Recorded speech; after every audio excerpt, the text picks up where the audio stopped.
Saya sih pengennya bertiga aja dulu ya, dilakukan RRT penetapan misalnya. tersangka. Nomor ijazahnya saya agak kecewa ya, nggak perlu Ya, ditutup. misalnya Kalau ada tanggal nomor yang ditutup misalnya, ya Iya. pasti akan valid. Oh, nomornya nggak ada lah. Jadi Segera kesimpulan akan kita lakukan uji ELA. ya jangan menggunakan referensi ahli abal-abal itu. inilah Bang Dian Sandi ya, Pak Jokowi kalau mau melaporkan ke polisi itu yang Nah, dilaporkan. karena mereka menganalisis itu yang diupload di Ansasi dan keliru cara menganalisisnya dan Tidak ada pidana apa-apa di situ. Karena memang ini dokumennya. wah, tambah keliru lagi. Tanyakan buku-buku gitu. Semua pakar itu udah sangat kalah kaprah sekali. Itu Ini paling loh, tinggal Google bisa membantah itu sendiri.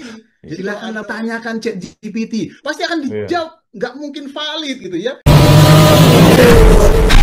Nah ini mapnya resmi KPU ya, ijazah yang dipakai di tahun 2019. Nomor ijazahnya saya agak kecewa ya, karena ini sebenarnya nggak perlu ditutup. Kalau tanggal lahir nggak apa-apa, kalau tanda tangan silakan lah. Ini satu berita yang sangat penting. Barusan saya dari gedung KPU, Komisi Pemilihan Umum. Alhamdulillah, berkat doa teman-teman semua, berkat doa senior semua, saya dan tim sudah berhasil mendapatkan salinan ijazah palsunya Jokowi. Secara resmi, dan segera kita analisis. Kalau itu sama dengan yang kami teliti, maka kami tidak bisa dipidana karena penodaan. Ijazah itu palsu. Kami sudah dapat tadi resmi dari KPU dan segera akan kita lakukan uji ELA, Error Level Analysis. Orasinya Roy Suryo, saya sih ketawa-tawa aja gitu ya. Jadi gini, ah mau dapat apapun mereka, katakanlah dapat kopian ijazah yang ada katakanlah legalisirnya dan seterusnya. Ya memang seperti itulah model dari fotokopian gitu ya, fotokopian ijazah gitu ya. Yang ada mungkin cap legalisir seperti yang punya Roy Suryo gitu ya. Nah, tapi itu kan rata-rata kan fotokopian hitam putih ya, otomatis ya. Jadi nggak mungkin kelihatan warna segala macam. Kopian yang sudah diberikan misalnya Pak Jokowi zaman dulu waktu waktu apa namanya pilpres ya mungkin ya mendaftar gitu ya jadi calon gitu ya kemudian itu di scan gitu ya dalam sistem KPU kemudian itu dicetak kembali tetapi sudah di apa namanya sudah dilakukan apa namanya pengeditan lah gitu ya ada yang ditambah ditutupi segala macam. Nah, apalagi seperti itu, bagaimana mungkin gitu ya? Kita menguji itu gitu ya. Misalnya ada nomor yang ditutup misalnya, ya pasti akan valid. Wah, nomornya nggak ada lah. Jadi kesimpulan mereka nanti nomornya nggak ada, berarti nggak valid ya kan? Kira-kira seperti itu dari tampaknya. Apalagi diuji dengan ELA. Ya. Selain salah kaprah terhadap makna dari ELA atau fungsi dari ELA ini atau metode ELA ini, mereka tidak paham benar ya apa yang mereka lakukan sebenarnya. Cuman ikut-ikutan gitu ya, cuman ikut-ikutan ahli forensik zaman dulu, zaman Jessica. Ada yang menjelaskan tentang Ella gitu ya, ada yang menjelaskan tentang ini gitu ya. Wah, ini kacau balau memang ya. Jadi dari situ kelihatan kualifikasi mereka, kelihatan memang kemampuan mereka, pemahaman mereka tentang digital forensik sama sekali zonk. Jadi pada prinsipnya kan ijazah fisik gitu ya. Ijazah fisik itu kan analog ada kertasnya gitu ya, ada fisiknya gitu. Hampir semua ijazah itu ya punya proteksi, jadi nggak sembarangan dicetak gitu ya. Jadi ada proteksi-proteksi entah itu dari jenis serat kertasnya, entah itu dari capnya, entah itu dari apa namanya watermarknya. Kemudian ada lagi satu lagi sebenarnya ya selain selain yang pernah dibahas di berbagai apa namanya media atau bahkan mereka bahas itu ya mereka nggak tahu ya kalau di ijazah itu ada namanya imbos jadi semacam cap cap plat gitu ya yang memungkinkan dia ada muncul timbulnya gitu ya. Nah itu berupa logo UGM juga sebenarnya di sisi bagian tanda tangan rektor nggak salah ya. Nah itu nggak bisa dianalisis bukan pokoknya gitu ya. Jenis kertas nggak bisa dianalisis dengan digital sama sekali gitu ya. Tinta katakanlah tidak bisa dianalisis dengan digital gitu ya. Apalagi ELA gitu ya. Itu udah sangat kaprah. Dari awal kita sudah bantah bahwa ELA itu memanfaatkan kompresi gambar. Gambar digital. Yang kita sebut sebagai JPEG gitu ya. Salah satu format gambar digital yang paling banyak Iya. Nah, dalam format JPEG inilah ELA itu bisa berfungsi. Nah, kalau analog itu nggak ada format JPEG-nya, nggak ada kompresinya gitu ya. Jadi itu salah kaprah sama sekali ya. Kita bisa apa namanya, carilah referensi ya yang valid lah gitu ya. Jangan menggunakan referensi ahli abal-abal itu. Terus terus si apa namanya, Rismond, mereka nggak paham digital forensik. Saya bisa pastikan Iya. mereka nggak tahu SOP digital forensik dan tidak tahu apa itu ELA. Gitu ya. Bagaimana cara kerjanya juga mereka nggak paham gitu. Bagaimana Iya. mungkin Anda mempercayai analisa abal-abal seperti itu? Nah, inilah yang kita Iya. ketahui sebenarnya. Dan kita semua di komunitas ahli digital forensik itu mentertawakan mereka. Ya, nggak ada ahli digital forensik yang memeriksa dari fotokopian. Inilah yang sampai sekarang mereka masih belum paham sama sekali. Iya. Makanya saya katakan itu ahli abal-abal gitu ya. Beginilah Bang Dian Sandi ya, cara meminta dokumen yang benar. Nggak tiba-tiba upload. Bukan tiba-tiba kau punya dokumenta dari mana, berwarna, dan seterusnya, kau upload sendiri dengan seenak jidat. Itu pelanggaran pasal 32. Ya, justru saya anjurkan Pak Jokowi kalau mau melaporkan ke polisi, itu yang dilaporkan. Ini sebenarnya kasus apa sih yang dilaporkan ke mereka? Fitnah kan? Fitnah. Baik kan, nggak ada hubungannya dengan apa namanya apa yang diupload oleh Dian Sandi sebenarnya. Nah, Iya. karena mereka menganalisis itu yang diupload Dian Sandi dan keliru cara menganalisisnya dan tidak Iya. bisa mengambil kesimpulan dengan benar, akhirnya kan Iya. terjadilah fitnah itu, gitu ya. Iya. Mereka tidak bisa menganalisis itu sebenarnya, tetapi siapa suruh Iya. mereka kan analisis gitu ya, dan keluar menganggap itu adalah Iya. suatu keaslian gitu ya, bahwa itu adalah sesuatu kebenaran, padahal itu kebenaran semu versi mereka gitu kan. Iya. Jadi itu kekeliruan mereka selama ini ya. Jadi tidak mungkin ya apa namanya sebuah ijazah analog itu dilakukan pemeriksaan digital forensik untuk menguji Iya. keasliannya ya. Karena itu tadi ciri-ciri digital ciri-ciri apa keamanan dari ijazah fisik itu ada di lapisan-lapisan fisik seperti tadi saya katakan. Iya. Jadi nggak bisa muncul dalam digitalnya, apalagi ketika mereka menguji itu dari sumber media sosial, objek yang Iya. diupload oleh Dian Sandi, gitu ya. Iya. Nah, apalagi kalau misalnya dia menggunakan fotokopian itu, wah lebih parah lagi. Itu lebih jelek lagi, lebih nggak mungkin lagi dikelihatan warnanya katakanlah, oh itu hitam putih kok, gitu ya. Bagaimana mereka tahu itu asli atau tidak, gitu ya? Itu sudah keliru total, itu udah secara logika, wah ini kedunguan yang dipertontonkan lah ya. Iya. Apalagi bagi kita, bagi kami ini ahli-ahli digital forensik atau orang yang berkecimpung di bidang digital forensik, sangat Iya. paham benar SOP-nya ya, Iya. original source-nya ya. Ketika memang lahirnya digital, baru kita lakukan bisa dengan digital forensik. Ketika lahirnya analog, ya harus dengan analog, harus dengan Iya. fisik. Kalau ternyata ini nanti kita helah sama, nanti apa yang Dr. Resmond lakukan, apa yang saya lakukan, sama. Ya sama, Ya, itu. tidak ada pidana apa-apa di situ. Karena memang ini dokumennya. Iya, Ini masih bisa diela semua kok. iya, Segini masih kelihatan semua. Ini bisa diela, ini bisa diela. iya. Ya kan? Ini tanda tangannya pun masih bisa dicari asli atau tidak kan? Itu juga masih Sama atau tidak. Nah, ini masih bisa dilihat sama atau tidak karena masih ada coretan. Tanda tangannya masih nyoret ke sini nih. Keliru total ya. Jadi gini, ada orang-orang awam ya yang berpikiran begini.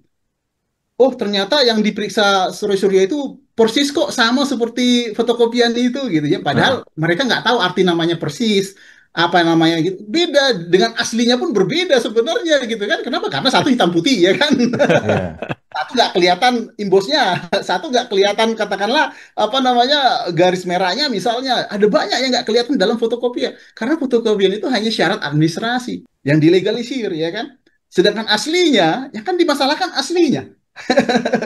Bukan legalisirnya. Apakah legalisir itu asli atau tidak? Ya pasti udah pasti dibilang nggak akan sama dengan aslinya. Kenapa? Karena pertama hitam putih, jenis kertasnya juga beda, tintanya juga nggak ada seperti itu ya kan. Itu pasti udah nggak sama, udah nggak identik gitu ya. Yang diuji itulah adalah aslinya. Itu yang diuji sebagai keaslian dari sebuah ijazah. Nah, jadi sangat sangat keliru total ketika mereka menyatakan bahwa oh ijazahnya memang kurang lebih sama karena memang itu kopiannya gitu ya. Itu memang kopian dari aslinya, tetapi ada bagian yang ditutupi ya. Ada Iya. yang berubah ketika dijadikan fotokopi, seperti jadi hitam putih misalnya, ya kan? Sama seperti kertas uang lah. Bagaimana Anda membuktikan bahwa uang itu asli atau tidak kalau dia fotokopian? Coba. Itu Hmm. udah sangat kalah kaprah sekali. Itu paling Iya. gampang sebenarnya menganalogikannya, Iya. ya. Uang kertas dengan ijazah, cara cetaknya segala macam, lapisan-lapisan keamanan itu sama persis, ya. Jadi sama kita menguji itu karena namanya dokumen otentik, dokumen yang memang diperlakukan secara khusus. Tidak Iya. semudah ketika mencetak apa namanya dokumen-dokumen lain dengan printer-printer digital. Karena ada lapisan-lapisan keamanan secara fisikal di sana, sehingga pengujiannya harus secara fisik, gitu ya. Dan tidak Iya. mungkin dari fotokopi. Inilah kesalahan mereka ya, kesalahan kaprah mereka. Apalagi Iya. ketika mereka menguji menggunakan digital forensik. Wah, itu dah lebih jauh lagi salah kaprahnya. Jadi basis argumentasi pihak Pak Jokowi kan dikatakan ada ahli forensiknya. Dokumen analog hanya bisa diforensik secara analog.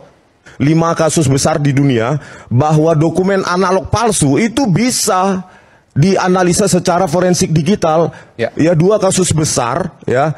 Yang pertama adalah seperti itu ya, di Zoom itu ya, itu ada Kilian dokumen. Ini digital forensik itu dipakai untuk membuktikan dokumen palsu. Yang paling populer adalah Hitler's Diaries. Ini palsu.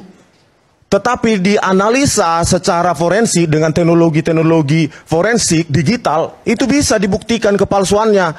Ini loh, tinggal Google bisa membantah itu sendiri.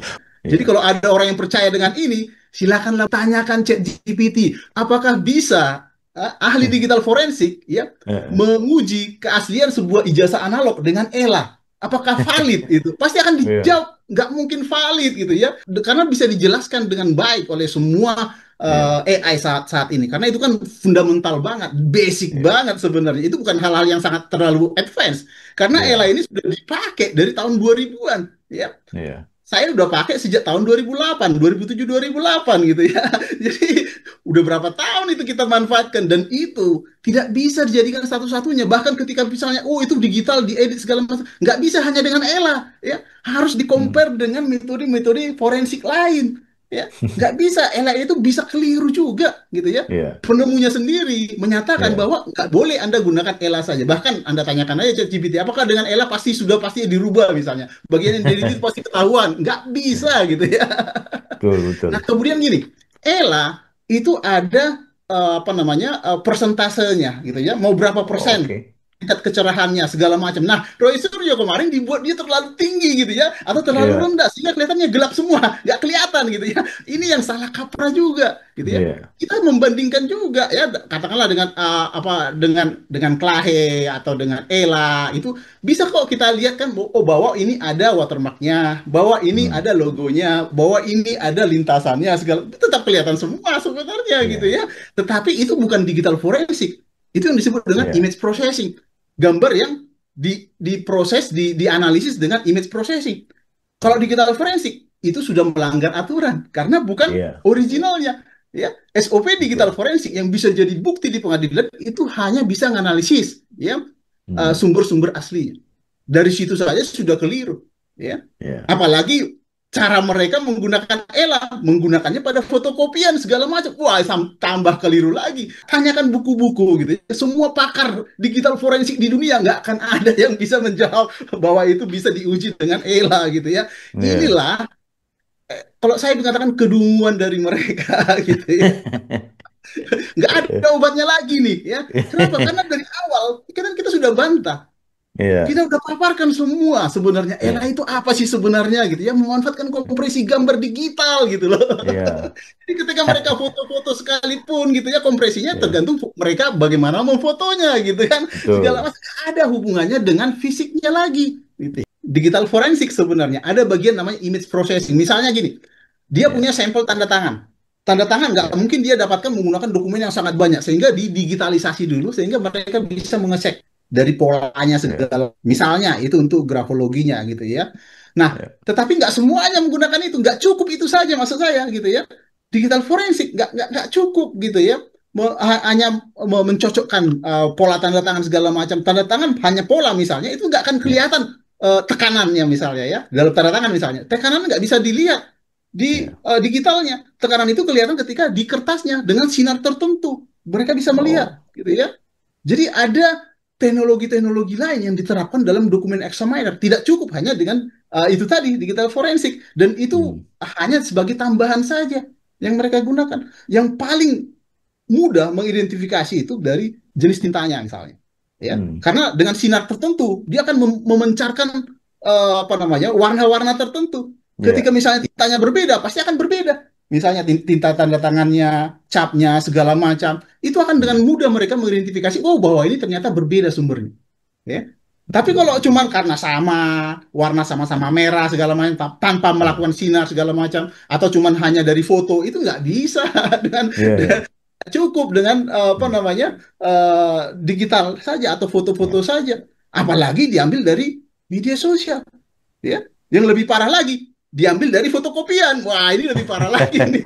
Nggak ada ahli lain. Saya pasti akan terkejut misalnya nggak mungkin ada ahli lain yang bisa membela mereka kalau disebut dengan ahli digital forensik ya. Nanti kita lihat aja di pengadilan. Kira-kira siapa ahli yang mereka tunjuk? Pasti nggak ada ahli digital forensik. Saya sangat yakin itu ya.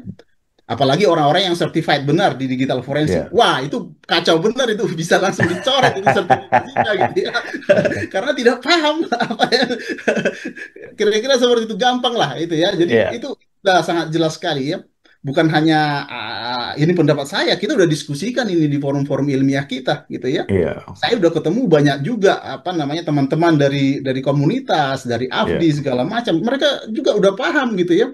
Jadi tak ada kebenaran yang mereka sampaikan, terutama oke lah mereka ada fotokopinya gitu ya. Itu sebenarnya malah menunjukkan oh benar bahwa ijazah itu asli sebenarnya. Nah, dari diskusi dengan penyidik ya, ini adalah proses memang di penghujung ya, di penghujung ketika orang ingin memastikan bahwa para terlapor ini memenuhi unsur ya atau tidak. Ya, ketika memenuhi unsur atau tidak, otomatis nanti ketika sudah memenuhi unsur, otomatis nanti akan menjadi tersangka. Jadi ini tahap terakhirnya. Kenapa? Karena tinggal mengumpulkan BAP ahli sebenarnya. Ya. Ada kemarin beberapa yang belum, tapi ternyata dirangkap. Jadi saya coba tanya, wah, apakah cuma satu ahli ini? Wah, ada beberapa ahli ini, ada beberapa ahli ini. Seperti ahli digital forensik itu ternyata ada 5 gitu ya. Ahli ITE itu ada banyak gitu ya. Ahli pidana juga ada beberapa gitu ya. Jadi bukan hanya 1-2 gitu ya. Bukan hanya 1-2, tapi ada beberapa gitu ya. Sehingga ini membuat memang ya agak lambat gitu ya. Agak lambat. Karena setiap ahli itu harus punya pemikiran masing-masing segala macam gitu ya. Sehingga mendapatkan itu semua ya, menyelesaikan itu semua butuh waktu lah ya. Mungkin dalam waktu dekat lah ya, kalau udah itu selesai, saya yakin akan segera dilakukan penetapan tersangka. Kalau saya sih pengennya bertiga aja dulu, yang RRT misalnya gitu kan. Setuju itu. Tapi ternyata nggak seperti itu pendapat dari penyidik gitu ya. Penyidik pengen semuanya aja gitu kan. Nah, ini yang butuh waktu karena kan yang lain kan beda-beda. Setiap orang itu nanti unsurnya beda-beda ya. Ada hanya yang mendistribusikan, menghasut segala macam, ada yang membuat fitnahnya sendiri segala macam ya kan. Ya, mudah-mudahan minggu depan. Kalau saya sih prediksi minggu depan, tapi kadang-kadang meleset lah, tergantung dari apa yang terjadi ya nantinya di belakang layar, kita nggak tahu ya. Tapi biasanya sih bisa cepat kalau misalnya sudah BAP ahli ada, bukti-bukti sudah ada dari dulu, saksi-saksi sudah diperiksa sejak dulu gitu. Ya sudah cukup bukti kan, minimal cuma 2 alat bukti aja untuk menentukan tersangka gitu kan. Saya kira itu sangat mudah ya. Cuman karena tersangkanya banyak ya, penyidik merasa harus segera semuanya gitu ya. Berdasarkan analisa saya sih, ke-12-nya pasti ya jadi tersangka mungkin ya. Prediksi saya akan jadi tersangka, bahkan bisa bertambah.